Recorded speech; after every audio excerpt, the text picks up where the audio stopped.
Mm-hmm. All right, Shane, well, let's kick it down next to Lexington, where it sounds like the defense won the day there for the Kentucky Wildcats in their second scrimmage, although Mark Stoops said it was pretty close to 50-50, and I guess that's what you want to hear, but when you're going up against yourself, as close as 50-50 as you can get, that's got to be good news, particularly for a Kentucky offense that has struggled in recent years. But the big news there in Lexington, man, several players involved in some kind of campus situation, and their safety, Vito Tisdale, cornerback Joel Williams, running back Jathan McClain, cornerback Andrew Phillips, offensive lineman R.J. Adams, and receiver Ernest Sanders. All 6 of those players not available for Kentucky at this time.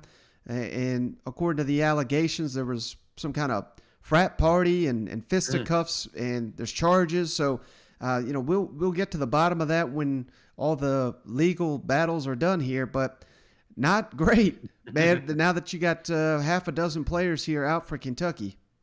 No, absolutely not. But that's how you know college football's back.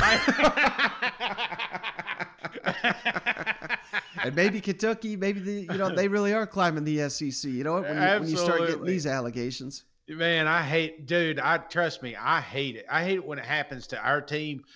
So I hate it for the Big Blue Nation because, there's just so many question marks, and is anybody going to get in trouble, or how serious is it? Right. So we don't know that, but as soon as we get those answers, we'll be sure to give them to you. I don't think it's going to be as serious as maybe some of my UT friends made it seem to be. Yeah, and from what I understand, this took place like in March, so it's pretty weird how it's just now coming to light. But maybe that was all strategized. I have no idea, but something to think about, and something Mark Stoops addressed here. And he also talked about Will Levis and how he has responded to being named the starting quarterback there in Lexington. Pleased to get the second scrimmage in. Felt like, again, a lot of good work in the stadium. I wanted to be as close to game ready as we possibly could walking off the field today. And we made some headway, but obviously we have 2 weeks to put the finishing touches on it. But really good work. Stayed relatively healthy again, which is always a bit of a concern when you go into a big physical scrimmage like that. But we got a lot of work done. Defensively started really well. Offense, it was good to see them respond. Made some good plays, some good drives. But defensively, should be a touch ahead with the experience that we have there, and did some really good things. Well, we had a school review of that, and after the school review, it warranted them coming back to activity. With this is different. So it's something that we have to weed through. I'm not sure when they'll be back. There's a process. The legal process needs to play out. I need to see in this discovery if there's something that we didn't know about. And we don't have all that information, and their attorneys don't have all that information yet. When they receive that info and we get the discovery, we'll make decisions from there. It's there. I feel we need to continue to improve our run game, and kind of zero in on that. When you're making improvements in certain areas, there's going to be some give and take. But we never want to get away from that physicality. It always goes hand in hand. If you run the football well, then it's going to set up play action. And, we're going to continue to work some predictable run situations. We've got to be effective. I've gone through some of that before over the years here. We weren't very good in some predictable run, and we got that straight. We're not perfect, but we got it.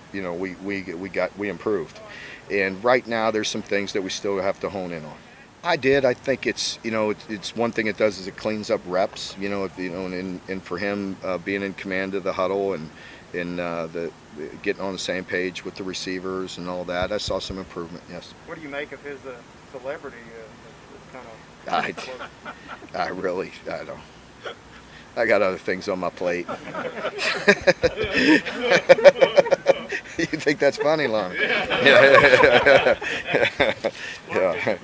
All right, Shane. So, it certainly sounds like Levis has got command of that unit. And, anything other would have been a huge red flag. So, again, I think this is sounding pretty good, although Mark Stoops was a little concerned with the running game. Got to get that going. But, hell, if Kentucky's running game is struggling, that just tells me the defensive line is as good as they're saying up there in Lexington. And I'd be pretty pumped up if I heard that if I was a Kentucky fan.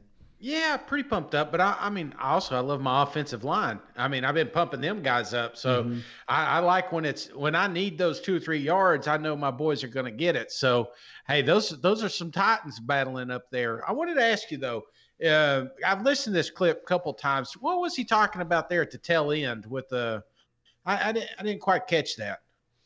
I don't remember. What was he saying? He was talking about celebrity or something like that. Oh, that's yeah. He was talking about old Will Levis eating a banana. How everyone's going crazy. I mean, that was on Good Morning America. I think I've seen every Twitter account known to man resharing it. If you missed it, we had it on the pod. But Will Levis apparently eats a damn banana with the peel on. Oh no, does he really? No, why am I just now hearing this? Why would you do that? Surely he's just doing it for likes, I guess. That cannot taste good. I mean, that cannot taste good at all. Oh, yeah, his roommate better sleep with one eye open. I don't trust a man that eats a banana that way.